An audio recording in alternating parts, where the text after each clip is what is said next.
Бид энэтхэг улсыг мянган жилийн турш үргэлжилсэн кастын тогтолцоотой гэдгийг мэднэ. Энэ тогтолцоо нь хүмүүсийг дөрвөн түвшинд хуваадаг. Тэдгээрээс хамгийн дээд зэрэглэл нь Брахма. Харин эдгээр дөрвөн кастын дээр нэмээд гар хүрч болохгүй хүмүүс буюу далитууд гэж нэрлэгдэх нэгэн бүлэг хүмүүс байдаг. Тэд хамгийн бохир, хамгийн хүнд хүчээр ажлыг хийдэг. Ийм хатуу кастын тогтолцоо нь энэтхэгийн бүх хүний амьдралд гүн гүнзгий нөлөөлдөг. Өнөөдрийн түүхийн гол дүр болох Маханандия нь энэхүү гар хүршгүй буюу далит ангилалд хамаардаг. Маханандия 1949 онд энэтхэгийн Ориса мужид төрсөн. Тэрээр бага наснаасаа эхлэн зураг зурх дуртай байсан бөгөөд төрөлхийн авьяастай, сонирхолтой хөтлөгдөн бүгдийг өөрөө сурсан уран бүтээлч нэгэн байв. Тэр гэр бүлээ тэжээхийн тулд нийслэл Нью Делид очин гудамжинд явж буй хүмүүсийн хөргийг зурж эхэлжээ. Маханандия 10 рупигаар ердөө 10 минутын дотор хүмүүсийн хөргийг зурдаг байж. Гэвч түүнийг доод кастын буюу далит хүн учир эхэндээ хинч түүгээр хөрөг зураг зурулдаггүй байсан. Гисэн хэдий ч зарим сониж хүмүүс түүний зургуудыг үнэлэн сэтгэл хангалуун байв. Нэг нь 10 хүнд 10 хүнд түүний тухай дамжуулж олон хүн зураг зурулахаар ирэх болсон. Зарим үйлчлүүлэгч түүний зургийг жинхэнэ уран бүтээлийн төвшин хэмээн магтдаг байв. Улмаар түүний зургууд хэд хэдэн сонинд нийтлэгдэж алдар нь холын холд хүрчээ. Маханандиагийн мөрөөдөл бол уран зургийн сургуульд элсэн суралцах явдал. Гэвч кастын ялгууртай байдлаас болж их сургууль сурах ямар ч боломж байсангүй. Түүнчлэн Маханандия гадуурхагдж заримдаа бүр цохиулж задуулж байлаа. Энэтхэгт олон хүн зурхаад итгэдэг. Нэгэн удаа Маханандиагийн ээж зурхаачаар ирээдүйг нь мэргэлүүлжээ. Зурхаач түүний ээж тандан хүн удахгүй амьдралынхаа ханыг олно. Тэр эхнэр нь аз хол харь орны хүн байх болно гэж хэлсэн байна. Тэр бүсгүй авьяаслаг хөгжимчин үхрийн орд мөн ч нээлэг баян бүр ой худалдан авч чадах хүн байх гэж. Энэ зөвнөл Маханандиагийн хүндхэн амьдралтай гэр бүлд жихэн итгэл найдварын оч авчирсан юм. Ээж нь энэ бүхнийг хүүдээ ярьсан ч Маханандия инхүү хариулжээ. Ээжээ ийм худал зөвнөлд бүү итгээр. Бид одоо хоолоо лоож идэх хэрэгтэй байна. Бидний шиг гар хүршгүй хүмүүсийн хувьд ийм сайхан зүйл тохиолдно гэдэг бараг боломжгүй зөв шүү дээ гэсэн байна.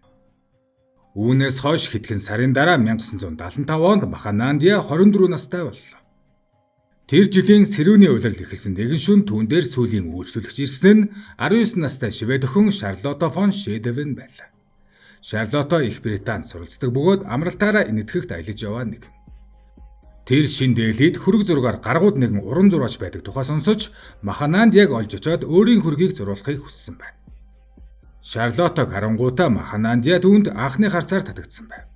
Алтлаг шарус том гялалцсан нүдэнд түүнийг шуудал дурлуулсан. Энэ нь анхны харцаар дурласан хайрч байж болох юм. Маханандия түүнд татагдсан учраас маш их сандарсан бололтой. Түүний зурсан хөрөг Шарлоттод таалагдсангүй. Явах гэж байсан Шарлоттод хандан Маханандия маргааш дахин ирээрэй. Би дахин үнгээ зурж өгье гэж хэлжээ. Харин маргааш нь Шарлоттод зураг нь таалагдсангүй. Ингээд Маханандия түүнийг дахин өдөр бүр ирүүлж зурж өгсөөр байв. Үүнийг харсан хүмүүс бүгд ойлгож байлаа. Маханандия маш болох гэхдээ чин сэтгэлээсээ хайртай хүнээ эргүүлж байна гэж. Шарлотта зориулан зураг зурсан хэдэн өдрийн хугацаанд Маханандия зурхаачийн зөгнөлийг санав. Тэр Шарлоттагаас түүний талаар илүү ихийг мэдэж эхлэв. Тэр мянган километрийн цаана орших Шведээс ирсэн их сургуульд хөгжмийн мэргэжлэр зурдаг. Түүний гэр бүл Шведийн язгууртан айл бөгөөд өөрийн гэсэн ой модтой байж. Үүнийг сонсоод Маханандия гайхширч байв. Энэ бүгд үнэн гэж үү? Зурхаачийн хэлсэн бүхэн биелж байна гэж үү хэмэв. Хэдэн өдрийн турш Шарлотта Маханандиагийн болох атлаа өхөрдөм сэтгэл санааг мэдэрч эхэлжээ. Мөн бүсгүй түүний энгийн даруй зан урлагийн авяас чадвар татагдсан бөгөөд тэд тун удалгүй бие биедээ татагдан улмаар хайр сэтгэлийн холбоотой болох нь тэр. Гэвч тэдний ялгаатай гарал үүсэл нийгмийн байр суурь нь хайр дурлалтанд хүндрэл авчирч байв. Гэсэн ч тэд хөгжим, урлаг, уран зохиолын тухай ярилцаж хамтдаа байхдаа өдөр бүр ярих сэдв дуусахгүй мэт санагдана. Тэд танилцаад удаагүй ч яг л удаан хугацаанд бие биенээ мэддэг юм шиг цаг хугацаа орон зайг даван учирсан мэт байлаа. Маханандия Шарлотта гэртээ авчирч эцэг эхтэй танилцуулав. Ингээд удалгүй бүр тэд энгийн бөгөөд уламжлалт энэтхэг маягийн хурим хийсэн байна. Энэ нь албан ёсны хурим биш гэсэн тэд бие биендээ хайртай гэдгээ хүлээн зөвшөөрсөн нь тэр байв. Цаг хугацаа харгалсан сум шиг өнгөрч Шарлотта аялаар ирсэн болохоор буцах өдөр нь иржээ. Тэрээр Маханандия зориулж Швед рүү нисэх онгоцны тасбар худалдан авч өгсөн байв. Гэсэн ч Маханандия өөрийн хүчээр амьдралаа босгож дараа нь Шведэд Шарлоттог болохоор очно гэж шийдсэн. Цаалах мөчдөө Маханандя Шарлотог тайвшруулан "Би заавал удахгүй чиний араас очно" хэмээн хэлжээ. Тэр үе бол өнөөгийн шиг техник технологи хөгжөөгүй, харилцаа холбоо муу байсан үе. Утасч байхгүй, интернетч байхгүй, мэдээлэл удаан харь орны хоорондын холбоо бараг тасарсан байдаг байв. Хайртай хосууд хоорондоо ас хол байна гэдэг бараг мөнхийн хагцал гэсэн үг байлаа. Нэг жилийн дараа Маханандя Швед руу явах онгоцны тасалбарынхаа мөнгийг цуглуулж чадсангүй. Энэ нь түүний хувьд маш хүнд байсан. Гэсэн ч тэр Шарлотод өгсөн амлалтаа хизээж мартаж байгаагүй. Гудамжинд санаа зовн зогсож байхдаа Маханандяд гинэд урам зориг орж гайхалтай санаа төрсөн байна. Тэр нь яагаад би дугуйгаар Швед рүү эхнэрээ олохоор явж болохгүй гэж. Энэ нь мэдээж хүн бүрийн хувьд галзуу мэт санаа байв. Гэвч 1977 оны 1-р сард Маханандя биер будгаасаа бусад бүх юмаа ердөө 60 рупий зарж, дээр нь мөнгө нэмж олон 200 рупигаар хуучин дугуй худалдан авчээ.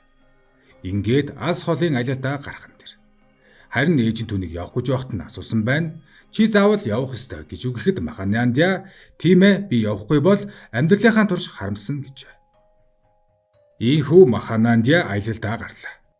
Өдрийн цагаар хөрөг зураг зурж аялах зардлаа олдог байсан бол шөндөө зэрлэг байгальд хоногддог байв. Заримдаа огт хоол олдохгүй өдрүүд ч гарна.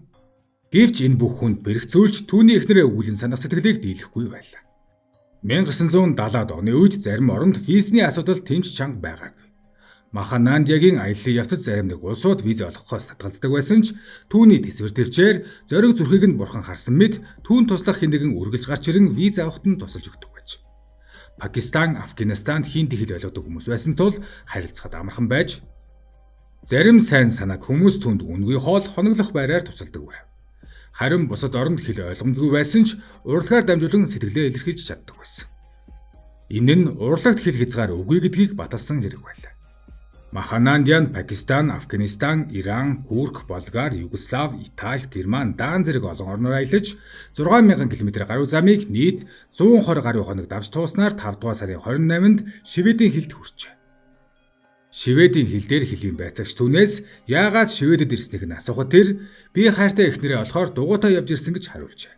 Байцаагч инээж "Чи энэтхгээс дугуйтаа ирсэн гэж үү, үнэн үү" гэж мэл гайхшив. Ингээд хэлийн байцаагч Шарлотогийн гэрлөө залгасны дараа бүх зүйл үнэн болох нь батлагдав. Байцаагчид түүний зориг төвчээрт сэтгэл хөдлөж түүнийг хэлээр нэвтрүүлжээ. Ингэж Маханандя мянган улс хэл хязгаарыг даван туулж эцэст нь Шарлотогийн төрөлх хот болох Шведийн Гётеборгт хурж иржээ. Эхэндээ Шарлотогийн эцэг эх хоёр нь тэднийг хамт байхыг эсрэг үзэж байсан ч Маханандягийн холгүй замыг туулан ирсэн энэ тэсвэр төвчээрийг үнэлэн тэдний сэтгэл гүн гүнзгий хөдлөж улмаар хосуудыг зөвшөөрсөн байна.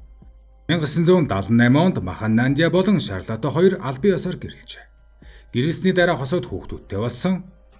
Шведэд байхдаа Маханандя зургаа үргэлжлүүлж байв.